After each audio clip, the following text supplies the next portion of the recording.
फोड़कर उसके अंदर का फल निकालकर उस फल को शिवलिंग पर चढ़ाकर 1 लोटा जल शंकर भगवान को समर्पित कर कर। दिन होना चाहिए मंगलवार। कौन सा दिन होना चाहिए? जम के बोलो जरा, मंगलवार। समर्पित करो। उसके बाद में आप विवाह के लिए अगर समर्पित करे हैं तो विवाह में देरी नहीं होगी। व्यवसाय और व्यापार के लिए या नौकरी के लिए समर्पित करे हैं तो उसमें देरी नहीं होगी। एक पत्र में आया है, सुन लीजिए, बड़ा सुंदर संवाद है। शिव महापुराण की कथा कहती है, मंगलवार को अगर शिव जी के मंदिर में, शंकर के मंदिर में जाकर 1 लोटा पानी चढ़ाया जाता है तो हमारे कार्य में उन्नति होती है। हाथ में जल का पात्र हो, शंकर के मंदिर में जब तुम जा रहे हो, शिव के पास जब पहुंचो, जल से हाथ, ये लोटा जब जल का तुम बाबा को समर्पित कर रहे हो, जल चढ़ा रहे हो, उस समय पर बाबा से जरूर कहो, बाबा बहुत दिन हो गए, बहुत दुखी हूं, ए मेरे शंकर, मेरे कुबेरेश्वर महादेव, मेरे महाकाल राजा, मेरे इस हाथ को अब तुम पकड़ लो बाबा, बहुत दुखी हूं, अब तुम थाम लो बाबा।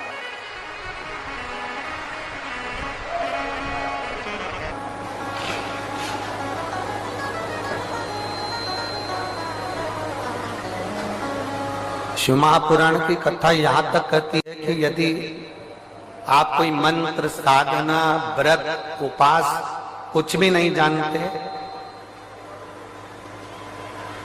तो बेलपत्री के वृक्ष के नीचे 1 लोटा जल चढ़ाओ, प्रदोष की प्रदोष 1 घी का दीप लगाओ और बेलपत्र के वृक्ष के नीचे की मिट्टी का ही तिलक लगाओ।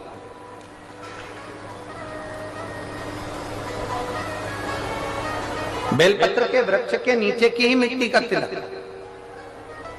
कथा हमको कहती है कि भगवान कभी भी सामग्री का भूखा नहीं रहा, भगवान भोलेनाथ भाव का भूखा रहा। भगवान शंकर को रिझाने के लिए सामग्री की जरूरत नहीं है। कोई चीज तुम पशुपति व्रत करने के लिए गई हो, थोड़ा सामान तुम्हारा घर पर छूट गया, मान लो तुम्हारा कंकु, रोली, मौली, चंदन, हल्दी कुछ घर पर छूट गया, बस एक चीज ना छूटे, जो 6 दिए हैं वो और प्रसाद के 3 हिस्से। जो प्रसाद तुम लेकर जा रहे हो उसके 3 हिस्से करने का सामान वो छूटना नहीं चाहिए। बाकी का तुम्हारी मोली घर पर छूट गई, रोली घर पर छूट गई, चंदन घर पर छूट गया, अगर कदर घर पर छूट गया, कपूर घर पर छूट गया, लोटा पानी का घर पर छूट गया, कोई सामान तुम्हारा घर पर छूट गया, चल जाएगा, बिल्कुल चलेगा। तुम उसमें चिंता मत करना कि मेरी थाली में ये नहीं। गणगौर की पूजन करने जाती हैं माताएं, इधर गणगौर होती है कि नहीं होती हमको नहीं मालूम।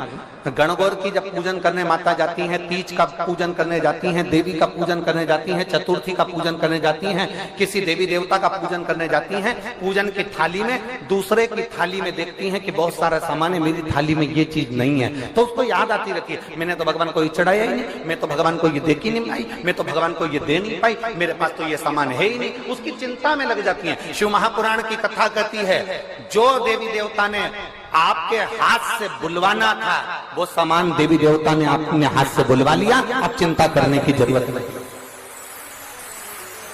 आप ये टेंशन मत लो कि मेरी थाली में ये नहीं है, मेरी थाली में ये है, ना ना, आप तो भगवान के भरोसे छोड़ दो कि तूने जो कहा मैं वो लेकर आ गया, तूने जो मुझे बुद्धि दी उस बुद्धि से मैं लेकर आ गई, तूने जो मुझे आज्ञा करी मैं वो लेकर पहुंच गई। अब मेरे पास में ये नहीं कि मैं ये भूल गई, मैं ये रह गया।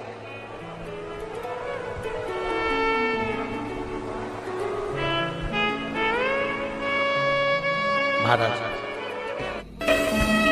कोई व्यापार नहीं चलता हो, दिक्कत आ रही हो तो हनुमान जी के दूसरे नंबर का भाई गतिमान का स्मरण करो, हनुमान जी के उल्टे पांव का सिंदूर लाकर गतिमान का नाम लेकर स्वस्तिक बना दिया जाए व्यापार वाली जगह पर, तो व्यापार अच्छा चलने लगता है। महाराज कोई व्यक्ति पैसा खा गया, नहीं दे रहा, बहुत परेशान हो गए, मांग मांग कर दे गए, नहीं दे रहा, हाथ जोड़ लिया, पांव जोड़ लिया, सब कुछ कर लिया, नहीं दे रहा, तो हनुमान जी के तीसरे नंबर का भाई रतिमान, रतिमान, गतिमान रतिमान, रतिमान का नाम लीजिए, पीपल के पत्ते पर लाल सिंदूर से जो व्यक्ति पैसा लेकर गया उसका नाम लेकर बहते हुए पानी में अपनी कामना कर रतिमान का नाम लेकर छोड़ दीजिए। 15 दिन में रतिमान ऐसी उतावली मचाता है कि उसको हाथ जोड़कर वो खुद फोन लगाकर बोलता भैया तेरा मैं पैसा लुटा दूंगा।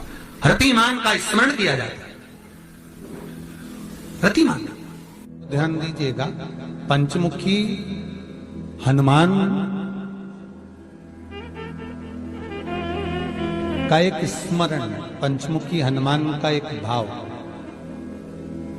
महाराज जैसे बहुत ज्यादा तकलीफ अगर व्यक्ति को हो गई है, बहुत कष्टमय जीवन चल रहा है, हार गए हर जगह से और तकलीफमय जीवन चल रहा है, तो पंचमुखी हनुमान का एक शिव महापुराण का और स्कंद पुराण का एक बड़ा सुंदर मंत्र है। उस मंत्र को आप सब एक बार हमारे साथ में बोलें। ओम नमो हनुमते रुद्र अवताराय सर्व शत्रु संहारणाय सर्व रोग हराय सर्व वशीकरणाय रामदूताय स्वाहा। बस इस मंत्र को हाथ में काली तिल लेकर, एक जौ लेकर और गूगल लेकर, थोड़ा सा उसमें गाय का घी डालकर, कंडे को या अग्नि को जलाकर इस मंत्र का 11 बार 21 बार जाप कर कर अपनी कामना कर कर छोड़ दीजिए। कैसा भी रोग हो, बीमारी हो, कष्ट हो, दुख हो, तकलीफ हो, 21 दिन के अंदर वो आनंद आना प्रारंभ कर देता है। इस मंत्र, स्कंद पुराण का, शिव महापुराण का यह मंत्र मूल पंचमुखी हनुमान सुख देंगे। और एक और चीज याद रखिए हमारा, यदि कोई काम के लिए जा रहे हो, कोई व्यापार के लिए जा रहे हो या नौकरी करने के लिए जा रहे हो और लगी नहीं रही, बहुत तकलीफ पा रहे हो, सर्विस ही नहीं लग रही, बहुत कष्टमय हो गया, तो निवेदन करूंगा 5 पीपल के पत्ते पर बेसन के 5 लड्डू घर में बने हुए, गाय के घी के 5 लड्डू रख लो। उस लड्डू के बीचों बीच एक आटे का दिया और उसमें तिल्ली का तेल डालकर इसी मंत्र का प्रयोग कर कर पंचमुखी हनुमान का किसी भी हनुमान के मंदिर में जाकर, दक्षिण मुखी हनुमान के मंदिर में जाकर उसको रख कर आ जाइए। इसके बाद आप उस काम के लिए जाइए, आपका काम सफल हो जाएगा। आपको किसी को नहीं कहना पड़ेगा कि हाथ जोड़ना नहीं पड़ेगा, किसी के पांव नहीं पड़ना पड़ेंगे, तुरंत काम होगा। बस इस मंत्र का स्मरण कर कर पंचमुखी हनुमान का भूतेश्वर जो मंत्र है वो सुख देने वाला। पूरी दुनिया का कोहिनूर हीरा है संस्कार, हमारी सभ्यता, हमारी वृत्ति।